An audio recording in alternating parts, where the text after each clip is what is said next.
एकादशी है। कौन सी? देव सोनी। कल देवता सो जाएंगे। पर कितनी आश्चर्य की बात है ना, लोग कहते हैं देव सोनी एकादशी मतलब देवता सो जाएंगे।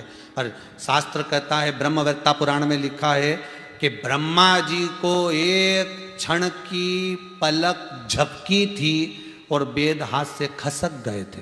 पूरी पृथ्वी जल में मग्न हो गई थी। जब एक पलक ब्रह्मा जी झपक लिए, केवल पलक झपके, तो पूरी पृथ्वी पानी में डूब गई।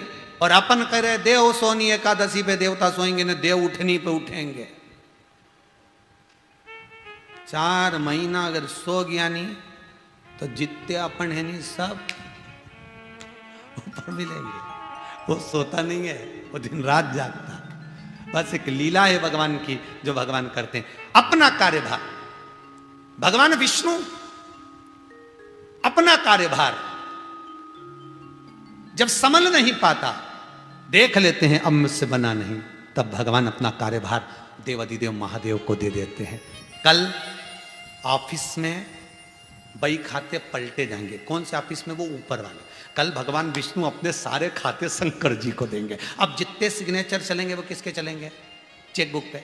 बोलते जाओ जरा, शंकर जी के। तो 4 महीने में सबसे पहला महीना शंकर जी के हाथ में जो खाता आया, तो शिव जी ने कहा, इसलिए देवता प्रसन्न होकर अमृत की वर्षा करते हैं, इसलिए सावन में पानी बड़ा गिरता है।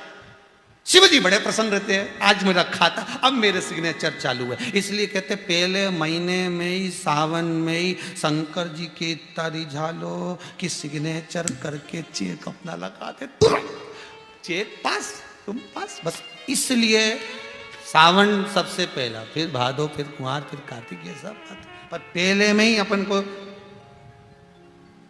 शुरू में ही अगर बढ़िया जो खाना है ना, दुल्हन के हाथ से, साहब रबड़ी बना ला बेटा, जा रसगुल्ला बना ला, जा ये बना ला है, बाकी के फिर बाद में तो बनाएगी, बेवकूफ़ भी बना सकती है, कोई जरूरी है कि भजिया ही बनाएगी है? वो तो पर शुरू में जब मान सम्मान आनंद, तो शिव पहले बार में अगर आपको दे रहे हैं तो श्रावण का महीना का आनंद पाओ।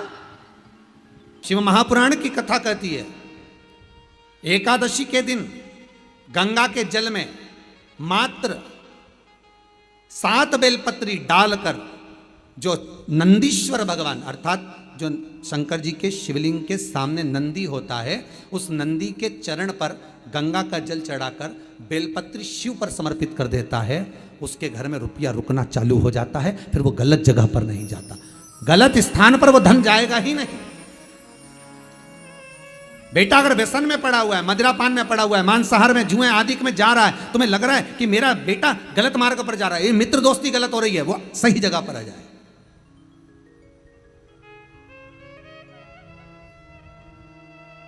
करना है एकादशी। कई लोग इसको धन के लिए भी करते हैं, संपदा के लिए। संपदा के लिए अर्थात जिसका व्यापार नहीं चलता, जिसके घर में पैसा नहीं आता, या नौकरी नहीं लग रही, या सर्विस नहीं लग रही, आप अप्लाई कर रहे हो, जगह जगह जाकर इंटरव्यू भी दे रहे हो और पैसा नहीं आता, तो उसके लिए भी प्रयास किया जाता है। पर उसके लिए यहाँ पर जो धन के लिए करते हैं, उसके लिए विष्णुपदी के लिए करते हैं। मतलब जैसे गंगा के जल में तुलसी के 11 पत्ते डाले जाते हैं। कितने पत्ते डालते हैं? 11 तुलसी के पत्ते डालते हैं। और उसको किसी भी नारायण के मंदिर में, राम कृष्ण शिव, शंकर नहीं, राम कृष्ण भगवान विष्णु, दत्त आदि जितने नारायण के मंदिर हैं, उस मंदिर में किसी भी पात्र में, एक छोटे से पात्र में उसको भरकर रखी आते हैं महाराज। उससे भी जॉब, सर्विस, नौकरी में सफलता प्राप्त हो जाती है। परंतु वो भी एकादशी को ही होता है। कुछ देर तक पात्र को रखा जाता है, फिर वही पात्र का जल किसी भी वृक्ष के नीचे डाल दिया जाता है, उससे भी नौकरी के लिए फायदा मिलता है। गंगा का जल कोई साधारण नहीं।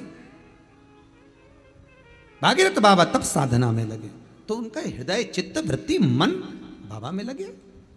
देवराज ने मन लगाया नहीं, और नहीं लगाया, इसके बाद भी बाबा की करुणा देखिए कितनी हुई कि मरा, प्राण छूटे तो शिवधाम मिल गया। और उसके बाद भी बाबा की कितनी कृपा कि शिवधाम में भी जाने के बाद भगवान शंकर की सेवा में तल्लीन। शिव महापुराण की कथा कहती है, एक बिंदुक नाम का ब्राह्मण था जिसकी धर्मपत्नी का नाम चंचुला देवी था। चंचुला की सबसे बड़ी गलती एक थी, पति अगर कमा कर ला रहा है तो पत्नी का फर्ज है कि पूछे ये धन कहाँ से ला रहे हो, ये पैसा कहाँ से ला रहे हो, और लेकर आए हो तो इसको सत्कर्म में लगाओ। एकादशी ने भगवान विष्णु से कहा, नाथ प्रभु वर दे दो, मृत्यु लोक में जो मनुष्य मेरा व्रत करेगा, चाहे जलचर, थलचर, वायुचर या सांसारिक मनुष्य मेरा अगर एकादशी का व्रत करेगा, प्रभु उसके यहाँ धन धान्य वैभव सुख संपदा बढ़ेगी और उस जीवात्मा को नरक नहीं भोगना पड़ेगा, सीधे वैकुंठ का उसको वास मिलेगा। जब जीव आत्मा को लेकर चला जाएगा, यम के दूत जब बंदी बनाकर ले जा रहे होंगे उस जीवात्मा को जिसके प्राण छूटे होंगे, यम के दूत जब बंदी बनाकर ले जा रहे होंगे, तब मुझे वर दो कि मैं इसका हाथ पकड़कर बेतन्नी से पार उतार कर सारे नरकों से निकालती हुई आपके धाम में लेकर आऊं। भगवान ने वर दे दिया, तथास्तु। हे एकादशी सुनो, मृत्यु लोक का मनुष्य अन्न का त्याग कर कर, क्योंकि अन्न में एकादशी के दिन पाप पुरुष रहता है, अन्न का त्याग कर कर एकादशी के दिन जो मनुष्य तुम्हारा व्रत धारण करेगा, उस व्रत को करेगा और उस व्रत को धारण करेगा, उसकी मनोकामना पूर्ण होकर वो मेरे ही धाम को जाएगा। सबसे पहला नियम एकादशी व्रत का, सबसे पहला नियम है कि आप जिस दिन व्रत करो उसके एक दिन पहले भक्ति का संचार इस हृदय में कर लो। भक्ति का संचार इस हृदय में कर लीजिए। जिस दिन आप व्रत करो, जैसे एकादशी का व्रत कर रहे हो तो दशमी के दिन शाम का समय जब आवे, रात्रि जब होने लगे, शाम का समय आवे और रात्रि का आप जब भोजन ग्रहण करो तो उस भोजन में कोई ऐसा पदार्थ ग्रहण मत करिए जिस पदार्थ के कारण आपकी एकादशी बिगड़ जाए।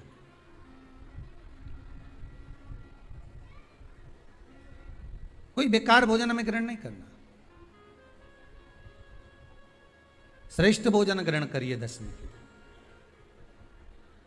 और एकादशी का दूसरा नियम बहुत ध्यान से सुनिएगा, जिस दिन आपकी एकादशी का व्रत हो उस दिन प्रयास करिएगा कि अपने हाथ से किसी भी वृक्ष की कोई पत्ती टूटे ना। अपने हाथ से किसी भी वृक्ष की, पौधे की, किसी भी वृक्ष की पत्ती अपने हाथ से ना टूटे। बहुत ध्यान दीजिएगा महाराज। एकादशी का ये दूसरा नियम है कि अपने हाथ से किसी पौधे की, किसी वृक्ष की, किसी डाली की कोई पत्ती टूटे ना, कोई पत्ती ना टूटे, इसका प्रयास करिए।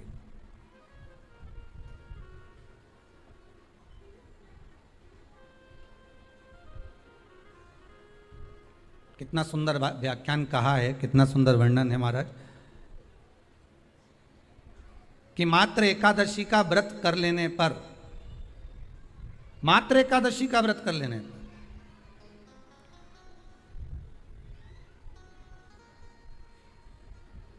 जो पूर्व में किया गया हमारा पाप कर्म है, हमने किसी जीव की हत्या करी है, हमने किसी को कष्ट प्रदान करा है, हमने किसी को अपशब्द कहा है, हमने किसी को ताने दिए, हमने किसी को आड़ा टेढ़ा कहा है, हमने किसी को गालियां दे दी है, मात्र एकादशी का व्रत ही कर लेने पर ये सारे जो दोष हैं वो समाप्त हो जाते हैं।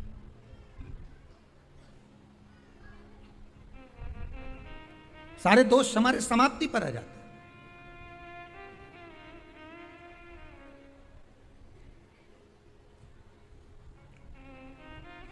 अब एक विचार करिएगा थोड़ा सा अपने मन में, अपने चित्त में, अपनी वृत्ति में एक बात उतारिएगा, एक अपने मन में एक बात को उतार कर रखिएगा कि आप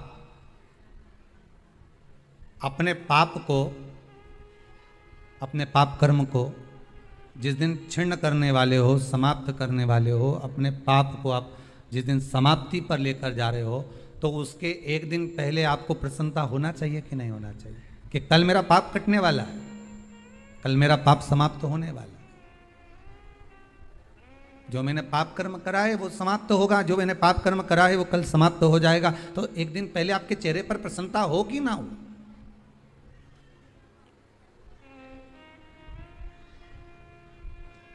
और चेहरे पर वो प्रसन्नता आपके आना चाहिए कि कल मेरा एकादशी का व्रत है, आज दशमी है, कल एकादशी का व्रत है, तो कल मेरी जब एकादशी का व्रत रहेगा तो मेरा ना जाने कितना कितना पाप, कितना कितना असत्य, कितना कितना झूठ, कितना कितना प्रपंच वो समाप्त हो जाएगा। इसमें मुझे प्रसन्नता हो, इसमें मुझे आनंदता हो।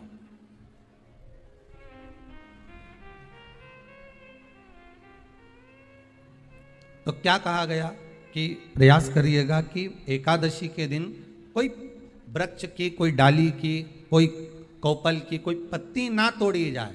क्यों? तो कहा अगर उस पत्ती को हम तोड़ देते हैं, वृक्ष की पत्ती को या क्यारे में लगी हुई कोई डाली की पत्ती को हम तोड़ देते हैं तो एकादशी का पुण्य फल प्राप्त नहीं होता। एकादशी का कोई फल हमारे खाते में नहीं जाता, पुण्य फल प्राप्त। अब फिर भले तुम चाहे तुमने मोरधन खाया हो, चाहे तुमने फिर चिप्स खाई हो, चाहे तुमने फिर व्रत का कितना ही सामान खा गए हो और तुमने सोचा कि आज मेरी एकादशी है, तो फिर उसका कोई फल प्राप्त नहीं है, उसका कोई सुख प्राप्त नहीं है आपको, फिर उसका कोई आनंद प्राप्त नहीं है। शनिवार के दिन जो पीपल के वृक्ष में सरसों के तेल का दीप लगाता है उसको शनि कभी परेशान नहीं करता। एक बात हमेशा ध्यान रखिएगा, मान लो अगर कोई भारी रोग ऐसा शनि महाराज के कारण हो गया हो, अच्छे काम करते करते उल्टे हो रहे हैं, होते हैं किसी किसी के साथ में, विपरीत परिस्थितियां आ जाती है, अच्छा करने जाओ बुरा हो जाता है, अच्छा कर्म करने जाओ बुरा हो जाता है। तो पीपल के वृक्ष की जो छाल होती है, छाल देखिए, पीपल के वृक्ष में जो छाल लगी होती है उस छाल को घिसकर चंदन बनाकर भगवान शंकर का स्नान कराकर, अभिषेक कराकर, पूजन कराने के बाद में पिपलेश्वर महादेव का नाम लेकर, कौन से महादेव? पिपलेश्वर महादेव का नाम लेकर वो जो घिसी हुई छाल होती है उस छाल का तिलक भगवान शंकर को लगा लो और उसी का थोड़ा सा भाग अपने कंठ पर, मस्तक पर लगाना प्रारंभ कर दो। धीरे धीरे जो विपरीत दशा है वो सुधरना प्रारंभ हो जाती है। पर नाम याद रखना, पिपलेश्वर, जम के बोलिए, पिपलेश्वर महादेव भगवान शंकर का एक अवतार है, पिपलाद अवतार। पिपलाद अवतार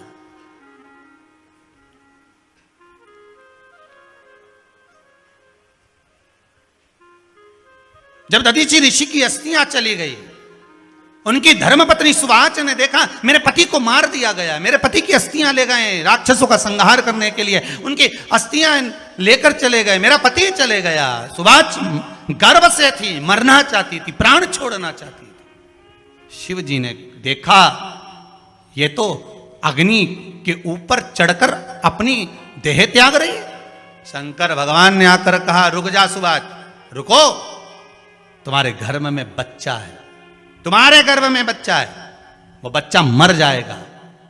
अब इस बच्चे को जन्म देकर भी क्या करूंगी? नहीं पिपली, तुम्हारे गर्भ में जो बच्चा है वो महाज्ञानी है, तुमने मुझसे प्रसाद के रूप में मांगा था, कहा था शिव जैसा पुत्र होना चाहिए, तो क्या तुम शंकर को नष्ट कर दोगे? मैं शंकर को जन्म दूंगी। सुवाच ने 2 पत्थर उठाए, अपने गर्भ पर मारना प्रारंभ करा, गर्भ पर मारा, बच्चे ने जन्म लिया। बच्चा 7 महीने का था। उस बच्चे को उठाकर पीपल के कोटर में रख दिया। पीपल की कोटर, एक गिलहरी पीपल के फल को लेकर आती थी, पिपलाद के मुंह में देती थी। शिव का एक अवतार, इसलिए शंकर का नाम ही पिपलेश्वर महादेव। शिव का एक अवतार पिपलाद के रूप में हुआ है। तुम क्यों चिंता करती हो? तुम चिंता मत करो, तुम्हारा पुत्र जन्म दो तुम। और दिया धन सुवाच ने, उसके बाद प्राणों को त्यागा। और उस पीपल के कोटर में अगर भरण पोषण करने वाला कोई था तो वह देवाधिदेव महादेव था। फिर निवेदन करेंगे, माता के गर्भ में बच्चा रहता है, उसका भरण पोषण करने वाला मेरा देवाधिदेव महादेव है। अगर जन्म उसने दिया है तो मृत्यु भी वो देगा। अगर तुमको कुछ ज्ञान दिया है तो अच्छी जगह पर भी वही पहुंचाएगा। आप जो अभिलाषा लेकर आते हैं, बच्चे कहते हैं हमारी नौकरी नहीं है, सर्विस नहीं है, हम इस कॉलेज में पढ़ना चाहते हैं, हम इस जगह जाना चाहते हैं, हम इस पद पर जाना चाहते हैं, बस इतना याद रखना, तुम्हारा भाग्य बुरा नहीं होता। कभी भी याद रखना, संसार में जिसको भगवान ने जन्म दिया उसकी किस्मत कभी बेकार नहीं हो सकती। अगर भगवान तुम्हारी किस्मत बेकार होती तो जानवर बनाकर पैदा करता, इंसान बनाकर नहीं। किस्मत अच्छी थी इसलिए इंसान बनकर पैदा हुआ, जानवर बनाकर पैदा नहीं करा। अगर तुम्हारी किस्मत अच्छी थी इसलिए मनुष्य बनकर पैदा हुए हो, इंसान बनकर पैदा हुए हो, मानव बनकर पैदा हुए हो।